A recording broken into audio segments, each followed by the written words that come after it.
নমস্কার সবাইকে বন্ধুরা, আজকে 5ই মার্চ 2024 ইংরেজি।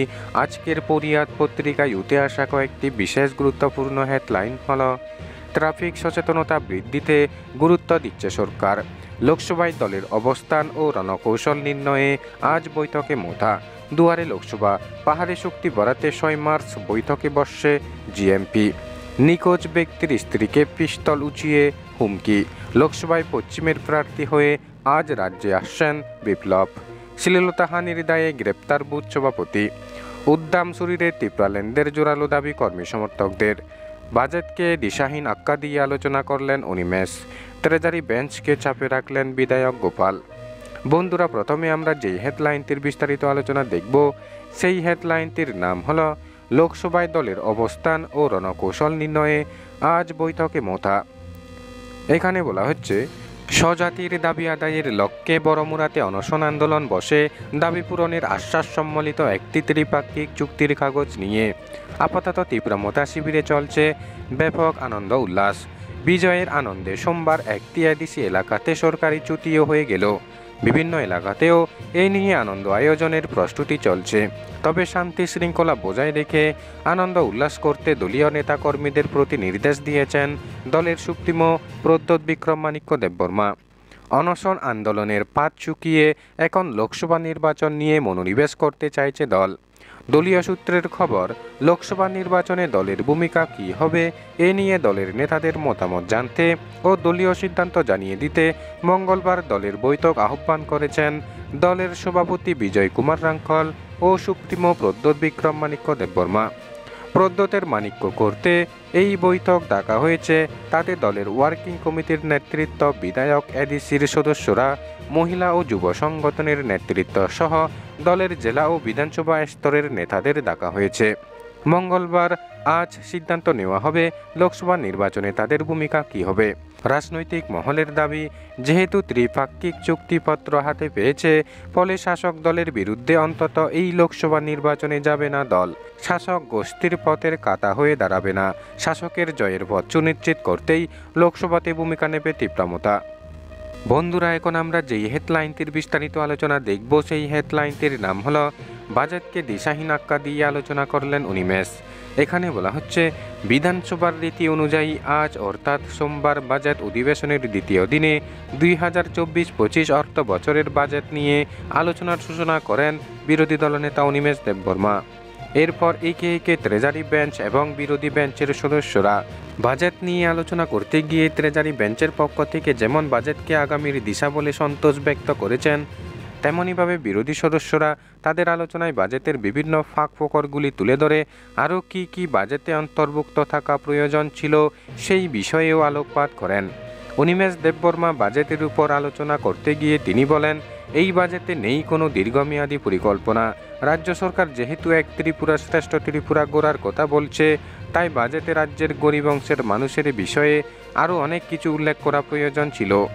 বিরোধী দলনেতা বলেন, গরিব মানুষকে বাদ দিয়ে কোনোদিনই এক ত্রিপুরা শ্রেষ্ঠ ত্রিপুরা সম্ভব হবে না।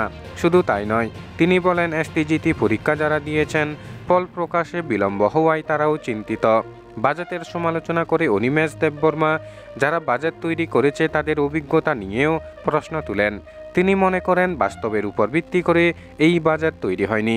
রাজ্যের জুমিয়াদের পুনর্বাসন প্রকল্পের উল্লেখ নেই। পাশাপাশি এসসি এসটি এবং চা শ্রমিকদের সম্পর্কে বাজেটে কোনো কিছু উল্লেখ করা হয়নি। শুধু তাই নয়, বিরোধী দলনেতা কর্মচারীদের আরও এক কিস্তি মহার্ঘ ভাতা দেওয়া হবে কিনা তাও জানতে চেয়েছেন। রাজ্যের জনজাতিদের উন্নয়নের লক্ষ্যে যে 4.8% অর্থ বরাদ্দ রাখা হয়েছে, তা দিয়ে আদৌ জনজাতিদের সার্বিক উন্নয়ন সম্ভব হবে কিনা তা নিয়েও সন্দেহ প্রকাশ করেন তিনি। কৃষকদের জন্য ফসল বীমা যোজনা চালু রয়েছে, অথচ এর অর্থ যথাযথভাবে পাচ্ছেন না। বীমা কোম্পানির কাছ থেকে কৃষকরা টাকা না পেয়ে ক্ষতির সম্মুখীন। যেহেতু বীমা কোম্পানি বেসরকারি, তাই তিনি মনে করেন সরকারি কোনো সংস্থা দিয়ে বীমা করানো হতো, তাহলে কৃষকদের এই অবস্থা হতো না। এছাড়া রাজ্যের 10% কৃষকের কিষাণ ক্রেডিট কার্ড নেই, ফলে ব্যাংক থেকে ঋণ না পেয়ে বাজার থেকে চড়া সুদে ঋণ নিয়ে কৃষিজাত সামগ্রী ক্রয় করছেন। প্রসঙ্গক্রমে তিনি মাসটি এলাকার কৃষকদের কথা তুলে ধরেন। মাসটি এলাকার কৃষকরা কেন বঞ্চিত হবেন তার খোঁজ নিতে দপ্তরের মন্ত্রীর কাছে তার আহ্বান। তিনি বলেন, রাবার উৎপাদনে ত্রিপুরা দ্বিতীয়, অথচ সহায়ক মূল্যে রাবার চাষিদের কাছ থেকে রাবার কেনা হচ্ছে না। তেমনইভাবে গিরিবাসীদের একসময় বলা হয়েছিল 25 খানি করে জমি দেওয়া হবে, তা তো দেওয়া হচ্ছেই না, উল্টো তাদেরকে উচ্ছেদ করা হচ্ছে। রাজ্যের কৃষকদের প্রসঙ্গে তিনি আরও বলেন, কৃষকরা ঋণে জর্জরিত। বড় বড় সংস্থার ঋণ মকুব করা হলেও ক্ষুদ্র কৃষক বা চাষিরা যারা 60,000 কিংবা 1 লক্ষ টাকা ঋণ নিয়েছেন তাদের ঋণ মকুব করা প্রয়োজন। বাজেটে চা শ্রমিকদের নিয়েও কোনো উল্লেখ নেই। রাজ্যের 52টি চা বাগানে 95% চা শ্রমিক রয়েছেন। তাদের একটা বড় অংশই বহির্রাজ্যের। তাদের মজুরি দেওয়া হচ্ছে 222 টাকা করে। তাদের উন্নয়নে বাজেটে উল্লেখ না থাকায় তিনি উদ্বেগ প্রকাশ করেন। গত বাজেটের 26% অর্থ রাজ্য সরকার খরচ করতে পারেনি, এ নিয়েও তিনি উদ্বেগ প্রকাশ করেছেন। এডিসিকে অর্থ প্রদান নিয়ে বিরোধী দলনেতা বলেন, গত বাজেটে এডিসিকে দেওয়া হয়েছিল 776 কোটি টাকা, এবারের বাজেটে দেওয়া হয়েছে 798 কোটি টাকা। এ নিয়ে এডিসি এলাকার সার্বিক উন্নয়ন মোটেই সম্ভব নয় বলে তিনি উল্লেখ করেন। বাজেট আলোচনায় তিনি কর্মচারীদের মহার্ঘ ভাতা নিয়েও সরব হন। তিনি বলেন, রাজ্য সরকারের কর্মচারীদের মহার্ঘ ভাতা বকেয়া রয়েছে 26%। সরকার পরিবর্তনের পর 20% মহার্ঘ ভাতা দেওয়া হয়েছে। আগামী দিন কেন্দ্র থেকে যদি রাজ্যে অর্থ প্রদান কমিয়ে দেয় তাহলে কর্মচারীরা যে বকেয়া দিয়ে রয়েছে তা কিভাবে পূরণ করা হবে সে নিয়েও প্রশ্ন তুলেন তিনি। পাশাপাশি রাজ্য ও কেন্দ্রের কর্মচারীদের অন্যান্য পার্থক্য তুলে ধরে বিরোধী দলনেতা বলেন, কেন্দ্রীয় সরকারের একজন গ্রুপ সি কর্মচারী অবসরে গেলে তিনি পান 20 লক্ষ টাকা, আর রাজ্য সরকারের কর্মচারীরা পায় 10 লক্ষ টাকা। কেন এই পার্থক্য হবে, এই প্রশ্নও তুলেন তিনি। বন্ধুরা, এখন আমরা যে হেডলাইনটির বিস্তারিত আলোচনা দেখব সেই হেডলাইনটির নাম হলো ট্রেজারি বেঞ্চকে চাপে রাখলেন বিধায়ক গোপাল। এখানে বলা হচ্ছে, রাজ্য বিধানসভার বাজেট অধিবেশনের আজ অর্থাৎ সোমবার ছিল দ্বিতীয় দিন। এদিন প্রথম পর্বে বিভিন্ন প্রশ্নোত্তরের পাশাপাশি ছিল জনস্বার্থ সংশ্লিষ্ট 3টি বিলের প্রস্তাব পেশ এবং পরে ভোটাভুটির মাধ্যমে তা পাশ হয়। লক্ষণীয় বিষয় হলো এই দিনের অধিবেশনের দ্বিতীয়ার্ধে বাজেট নিয়ে আলোচনায় রাজ্যের প্রধান বিরোধী দলের দলনেতা অনিমেষ দেববর্মা গঠনমূলক সমালোচনা নজর কাড়লেও প্রথমার্ধে প্রধান এই বিরোধী দলটির ভূমিকা ছিল অনেকটাই মেরমেরে। অথচ প্রশ্নোত্তর পর্বে অনেক বিষয়ের উপরে তারা ট্রেজারি বেঞ্চ তথা সরকার পক্ষকে চেপে ধরতে পারত। প্রধান বিরোধী দলের সদস্যরা সেই পথে না হেঁটে অনেকটাই নীরব দর্শকের ভূমিকা পালন করেছেন। তবে কিছুটা রক্ষা করেছেন অপর বিরোধী দলের সদস্য তথা কংগ্রেস বিধায়ক গোপাল চন্দ্র রায়। তিনি ট্রেজারি বেঞ্চ তথা সরকার পক্ষকে বেশ কয়েকটি বিষয়ের উপর অধ্যক্ষ বিশ্ববন্ধু সেনের দৃষ্টি আকর্ষণের মধ্য দিয়ে চেপে ধরেন। বিশেষ করে the Tripura public demand recovery bill. তিনি বিলটি পাশের আগে বেশ কিছু যুক্তি খাড়া করে তা সিলেক্ট কমিটিতে পাঠানোর আবেদন জানান। যদিও অধ্যক্ষ এই আবেদনে সাড়া না দিয়ে এই সংশোধনী বিলটি ভোটাভুটিতে দিলে পরে তা পাশ হয়ে যায়। শুধু তাই নয়, যদিও এদিন এই বিল সহ আরও অন্যান্য বিষয়ে বিধায়ক গোপাল চন্দ্র রায় বেশ কয়েকবার দাঁড়িয়ে ওই সমস্ত বিলগুলির উপর যুক্তি খাড়া করে নিজের মতামত তুলে ধরেন। কংগ্রেস দলের অপর সদস্য বিধায়ক সুদীপ রায় বর্মন অবশ্য একটি গুরুত্বপূর্ণ বিষয় তুলে ধরার চেষ্টা করেছিলেন। শ্রী রায় বর্মন অধিবেশনে বলেন, গত শনিবার ত্রিপুরামতার সাথে ভারত সরকার এবং রাজ্য সরকারের যে ত্রিপাক্ষিক চুক্তি হয়েছিল তা কিসের উপর ভিত্তি করে হয়েছিল এবং কি কি বিষয়ে চুক্তি হলো তা নিয়ে বিস্তারিত জানতে চেয়েছিলেন তিনি। যদিও এক্ষেত্রে পরিষদীয় মন্ত্রী রতনলাল নাথ জানিয়ে দেন, চট করে এ ব্যাপারে অধিবেশনে বিস্তারিত বলা যায় না, এর জন্য একটি মোশন আনতে হয়। এরপর অবশ্য এ নিয়ে সুদীপ রায় বর্মনও আর অগ্রসর হননি। অধিবেশনের প্রথমার্ধে যেখানে প্রধান বিরোধী দল ততটা সরব হননি, সেখানে 3 সদস্যের বিরোধী দল কংগ্রেস কিন্তু কিছুটা হলেও সরব হয়েছেন। অন্যদিকে সিপিআইএমের পক্ষে জিতেন্দ্র চৌধুরী মন্ত্রী বিধায়কদের বেতন ভাতা, পেনশন ও অন্যান্য সুযোগ সুবিধা সম্পর্কিত একটি 8ম সংশোধনী বিলের উপর কথা বলতে গিয়ে জানিয়েছেন, গৃহ ঋণ বাড়িয়ে যে 50 লক্ষ টাকা করা হয়েছে তা কিন্তু অধিকাংশ নতুন সদস্যরা পাবে না, তাই বিষয়টি নিয়ে যেন ভাবনা চিন্তা করা হয়। জবাবে পরিষদীয় মন্ত্রী রতনলাল নাথ জানান, বিষয়টি সরকারের ভাবনার মধ্যে রয়েছে, এরপর অবশ্য বিল তীব্রতাপতিতে দিলে পাশ হয়ে যায়। বন্ধুরা, এখন আমরা যে হেডলাইনটির বিস্তারিত আলোচনা দেখব সেই হেডলাইনটির নাম হলো লোকসভায় পশ্চিমের প্রার্থী হয়ে আজ রাজ্যে আসছেন বিপ্লব। এখানে বলা হচ্ছে, বিপ্লব কুমার দেব মঙ্গলবার বেলা 1:40 বিমানে দিল্লি থেকে রাজ্যে আসবেন। তিনি এখন রাজ্যসভার সাংসদ ও দলের হরিয়ানার সংগঠনের দায়িত্বে, ফলে তাকে স্বাভাবিকভাবেই রাজ্যের বাইরে বেশিরভাগ সময় কাটাতে হয়।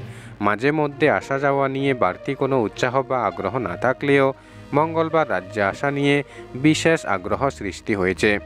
ভাজপার প্রথম দফার ঘোষিত লোকসভা নির্বাচনের প্রার্থী তালিকায় রাজ্যের পশ্চিম আসন থেকে নির্বাচনে লড়াই করার জন্য নাম ঘোষিত হয়েছে। এই আসনের বর্তমান সাংসদ তথা কেন্দ্রীয় প্রতিমন্ত্রী প্রতিমা ভৌমিককে প্রার্থী করা হয়নি। কেন প্রতিমা ভৌমিককে প্রার্থী করা হয়নি, তাকে কোন দায়িত্বে আনা হবে তা নিয়ে দলের অন্দরে দোয়াশা রয়েছে। সেটা যাই হোক না কেন, এখন বিপ্লবকে নিয়ে উন্মাদনায় মেতেছে তার অনুগত মহল। বিমানবন্দরে পশ্চিম ত্রিপুরা আসনের প্রার্থী বিপ্লব কুমার দেবকে স্বাগত ও অভ্যর্থনা জানাতে সারা রাজ্য থেকে তার অনুগত মহল ছুটে যাবে। বিশাল গাড়ি বাইকের বহর নিয়ে হবে পরিক্রমা। ইতিমধ্যে সমস্ত চূড়ান্ত প্রস্তুতি শুরু করে দেওয়া হয়েছে। প্রতিটা বিধানসভা কেন্দ্রে অনুগত মহলের কাছে বার্তা পৌঁছে গেছে বিমানবন্দরে উপস্থিত থাকার জন্য। কেবলমাত্র বিপ্লব অনুগতরা নয়, বিপ্লবকে স্বাগত জানাতে প্রতিমা অনুগত অনেকেই বিমানবন্দরে উপস্থিত থাকবে। বিপ্লব কুমার দেবের নাম প্রার্থী তালিকায় স্থান পেতেই রাতারাতি অনেকেই শিবির ফাটিয়ে ফেলেছে। বিপ্লবকে স্বাগত জানাতে বিমানবন্দরে যাওয়া নিয়ে কোথাও কোথাও সদলীয় বর্ষাও ঘটেছে সোমবার। বিমানবন্দরে যাওয়ার আমন্ত্রণকে কেন্দ্র করে এতদিন প্রতিমা দিদির নামে জয়ধ্বনি দেওয়া, অনেকেই দাদার নামে জয়ধ্বনি দেওয়া নিয়ে বর্ষার সূত্রপাত ঘটেছে। প্রতিমার অনুগতদের অনেকের দাবি, তারা এখনই শিবির পরিবর্তনের পথে হাঁটবেন না। তাদের দিদিকে রাজ্য রাজনীতিতে আনা হবে। রামনগরে সীতা হবেন তিনি এবং রাজ্যের ক্ষমতার প্রধান মসনদে 28 বিধানসভা নির্বাচনের আগেই অধিষ্ঠাতা হবেন। ফলে কোনো অবস্থাতেই তারা এখন ঝুঁকি নেবেন না, তাতে বৃহৎভাবে স্বার্থপূর্ণ হবে। সোমবার অনেকের কাছে যেমন ফোন গেছে বিমানবন্দরে যাওয়ার জন্য, আবার পাল্টা ফোনও গেছে না যাওয়ার জন্য। রাজনৈতিক পর্যবেক্ষক মহলের মতে হঠাৎ করে শাসকের রাজনীতির তাল পাল্টে গেছে, যার দরুন আসলে কি হবে তার তাল খুঁজে পাচ্ছে না অনেকেই। বন্ধুরা, এখন আমরা যেই হেডলাইনটির বিস্তারিত আলোচনা দেখব সেই হেডলাইনটির নাম হলো শ্লীলতাহানির দায়ে গ্রেপ্তার বুথ সভাপতি। এখানে বলা হচ্ছে, এবার শ্লীলতাহানির দায়ে গ্রেপ্তার অভিযুক্ত সাতর্দ শাসক দলীয় বুথ সভাপতি।